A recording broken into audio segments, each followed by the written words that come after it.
Asante Mheshimiwa Mwenyekiti kwa kunipa nafasi na mimi niweze kuchangia Wizara ya Katiba na Sheria.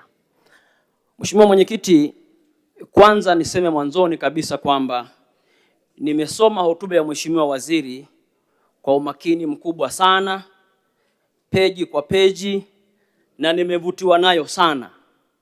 Na baadhi ya mambo mahususi ambayo Mheshimiwa Waziri ameyasema kwenye hotuba hii, naomba niyataje matatu. Moja, anasema sekta ya sheria ni mlinzi wa amani, utulivu na usalama wa nchi. Lakini la pili, anasema sekta ya sheria ni mlinzi wa uwekezaji nchini. Namba tatu, anasema sheria sio kikwazo bali ni daraja la maendeleo. Mheshimiwa Mwenyekiti, mtazamo huu wa hii wizara unaonyesha jinsi ambavyo hii wizara wamejipanga kuwa sehemu ya kutekeleza dira 2050. Mheshimiwa Waziri Dr. Juma Zuberi Homera, Mwanasheria Mkuu wa Serikali, Naibu Waziri na Katibu Mkuu wa wizara hii na naibu wenu, hongereni sana kwa kazi nzuri ya Wizara ya Katiba na Sheria.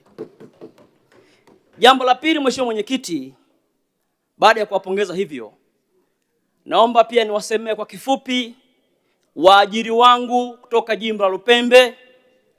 Wananchi wa Jimbo la Lupembe wanaishukuru sana serikali kwa kupeleka mahakama ya mwanzo tarafa ya Lupembe.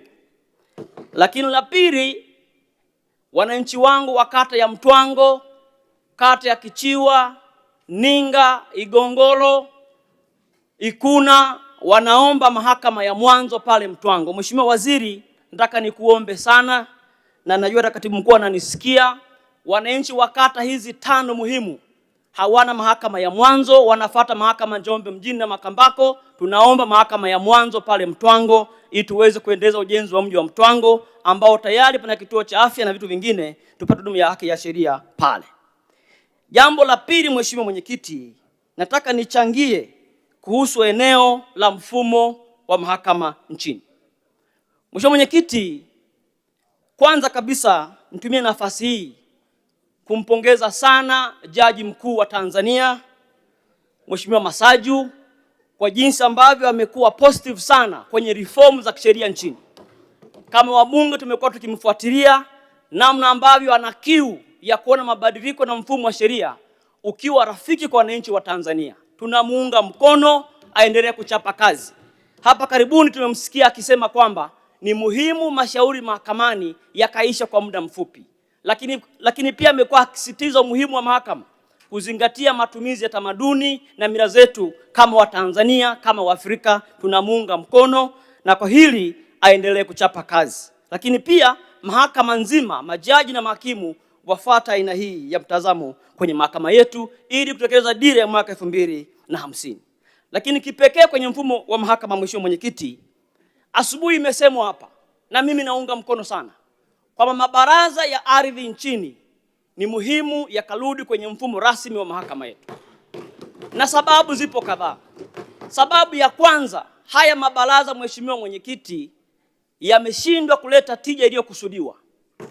Kwa sababu takwimu zinaonyesha migogoro ya ardhi 32% ni migogoro ya ardhi. Maana yake haya mabaraza dhumuni halijafikiwa. Lakini la pili, mabaraza ya ardhi ya wilaya yako mbali sana na wananchi. Kwa mfano mkoa wa Njombe tunalo baraza moja la ardhi mkoa mzima. Wananchi wa kule Madeke umbali wa kilomita zaidi ya 120 wanafuata baraza la ardhi na nyumba wilayani Njombe. Barabara za matope, wananchi wa Rudewa, wananchi wa Nging'ombe wanafuata baraza Njombe mjini. Kwa yako mbali na wananchi. Lakini la tatu, Mheshimiwa Mwenyekiti, mabaraza haya pia yamelalamikiwa mara kadhaa kwa ajili ya kesi mbalimbali za wananchi kutokufanywa kazi vizuri. Lakini kubwa kuliko yote, Mheshimiwa Mwenyekiti, ipo kanuni ya haki ya asili au tuseme natural justice, kwamba hapa nchini mabaraza ya ardhi ya nyumba ya wilaya yako chini ya Wizara ya Ardhi.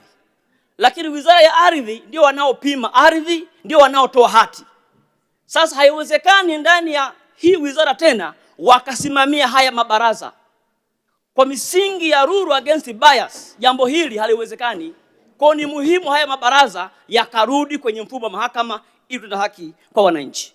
Lakini jambo jingine, Mheshimiwa Mwenyekiti, nataka pia nishauri, kwa kuwa tunazo mahakama nyingi nchini za mwanzo ambazo kule chini wako mahakimu wenye weledi wa degree, lakini pia tumeweka sheria mawakili wanaruhusiwa kwenda mahakama za mwanzo. Nilikuwa nashauri Mheshimiwa Mwanasheria Mkuu wa serikali tuanze kuruhusu mahakama za mwanzo kusikiliza mashauri ya ardhi, kwa sababu hizi mahakama za mwanzo ndio zipo karibu na wananchi, na mabaraza ya ardhi ya kata tumeshayaondolea mamlaka ya kuamua kesi za ardhi. Kwa ni muhimu mahakama za mwanzo sasa zikaingia kwenye mfumo wa kusikiliza mashauri ya ardhi nchini, ili kusudi mfumo huu uweze kwenda kwenye mahakama ya wilaya, mahakama kuu na mahakama ya rufani. Jambo la mwisho, Mheshimiwa Mwenyekiti, niseme kidogo hapa kuhusu Law School of Tanzania. Mheshimiwa Mwenyekiti, Law School of Tanzania kama ambavyo imesemwa na wengi, iliundwa maalumu kuzalisha wasomi wa sheria nchini. Na mwaka jana mwezi Disemba, Mheshimiwa Mwenyekiti, Law School au tuseme mawakili walioingia kwenye mfumo wetu wa wakili walikuwa 774. Katika mawakili 774, mawakili 388 hawajapitia kusoma law school darasani. Wamepata wakili kwa njia ya kuomba nje ya kwenda kusoma law school. Tafsiri yake ni nini? Kama utaratibu ukiendelea, tunaenda kuua law school. Kwa Mheshimiwa Mwanasheria Mkuu wa serikali, hii ni alert kwamba watu baada ya kuona law school ni ngumu, wameamua kutanua goli waweze kufunga magoli kwa urahisi zaidi. Naiomba serikali ilete sheria bungeni, tubadili hii sheria ili watu wakasome law school, tupate mawakili wenye viwango, wenye ubora, watakaoweza kufaulu. Jambo la mwisho, Mheshimiwa Mwenyekiti, nataka niseme kidogo sana hapa kuhusu uhuru wa mahakama. Hapa naongelea mahususi uhuru wa mahakama juu ya kuisaidia mahakama iwe na uwezo wa kuamua mashauri bila kuwa na sheria ambazo zinailazimisha mahakama kutoa adhabu. Kipekee narejea sheria ya makosa ya kujamiana, sheria ambayo imelazimisha mahakama za Tanzania kutoa adhabu kwa washtakiwa wanaotiwa hatiani, kumfunga mtu kifungo cha minimum miaka 30 kwenda juu. Maana yake nini? Hata kama jaji au hakimu ataona kesi ingefaa kumpunguzia mfungo adhabu, amefungwa mikono kwenye sheria. Naiomba serikali ifike wakati tutunge sheria kuisaidia mahakama iwe huru kutekeleza wajibu wake kwa mujibu wa sheria. Jambo la mwisho, Mheshimiwa Mwenyekiti, kwa sababu hii bajeti ni nzuri na iunga mkono kwa 100%. Asante sana.